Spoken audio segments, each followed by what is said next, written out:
जय भीम साथियों।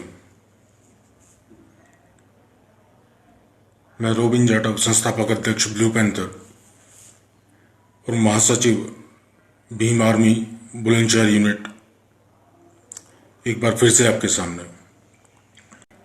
जैसा कि आप सभी जानते हैं, अभी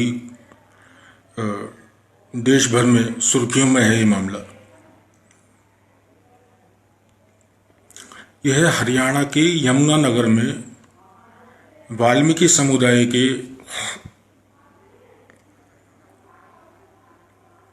रमन वाल्मीकि, जो कि एक सोशल एक्टिविस्ट थे,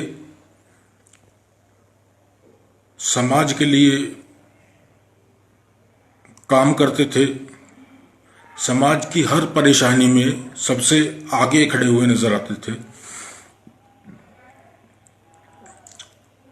इन भाई का जो है, होली के दिन ये लोग गली में थे और एक व्यक्ति था, इनका आपस में पहले भी शायद कुछ विवाद था। तो जब ये होली के दिन अपनी गली में थे तो कुछ लोग गाड़ियों में भर के आते हैं और इन पर हमला कर देते हैं, सवर्ण समुदाय के कुछ लोग, जिसके बाद काफी हंगामा होता है। एफआईआर दर्ज होती है और एफआईआर में SC/ST एक्ट के अंतर्गत ये उस एफआईआर को दर्ज कराते हैं, जिसके बाद क्रॉस एफआईआर में पुलिस इनको भी उठा करके जेल में डाल देती है।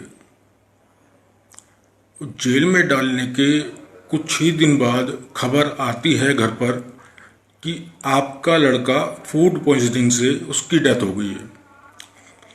अब घर वालों का कहना ये है कि ये फूड पॉइजनिंग नहीं है, पुलिस की मिलीभगत से हमारे बेटे को जहर दे दिया गया, और यह आशंका सही भी हो सकती है।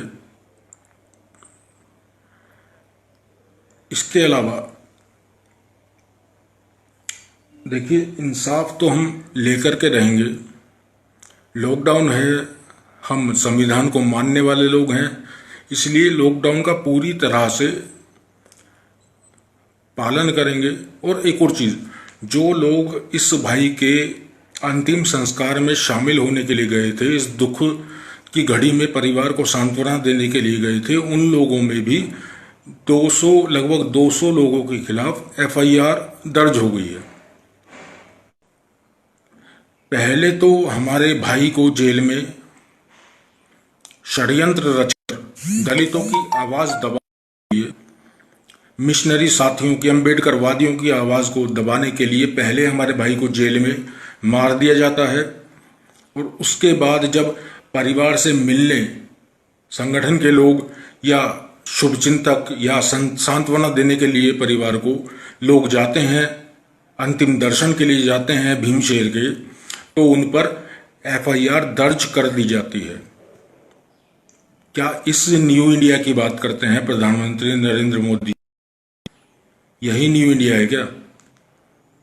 ये जो लॉकडाउन है,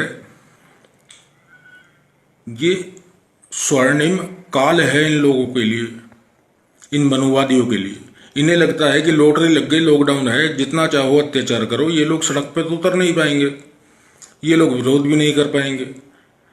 तो मैं कह दूं, ये दिमाग से निकाल दें गलतफहमी कि लॉकडाउन में हमें कुछ पता नहीं है।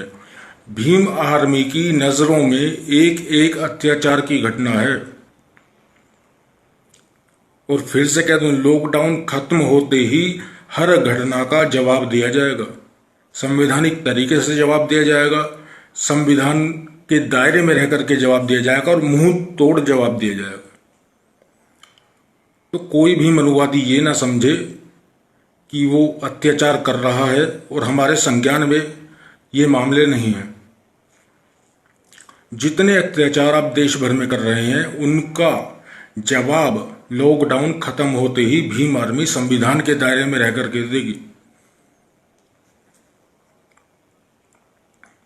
और देखिए, कितनी सारी घटनाएं हैं, लेकिन दुर्भाग्यपूर्ण यह है कि जो हमारा समाज है, दलित समाज है, हम खुद भी कई जातियों में बटे हुए हैं, कई वर्गों में बटे हुए हैं। तो मैं दलितों से यही कहना चाहूँगा कि भैया, जब तक आप एक मंच पर एक साथ नहीं आएंगे, अत्याचार रुकने वाले नहीं है। और मैंने पहले भी कहा था, अगर अत्याचारों को रोकना है, अगर दलित समाज पर हो रहे अत्याचारों का जवाब देना है, इनको रोकना है, तो अपनी सत्ता कायम करनी होगी। क्योंकि जिसकी सत्ता होती है उसका कभी शोषण नहीं होता।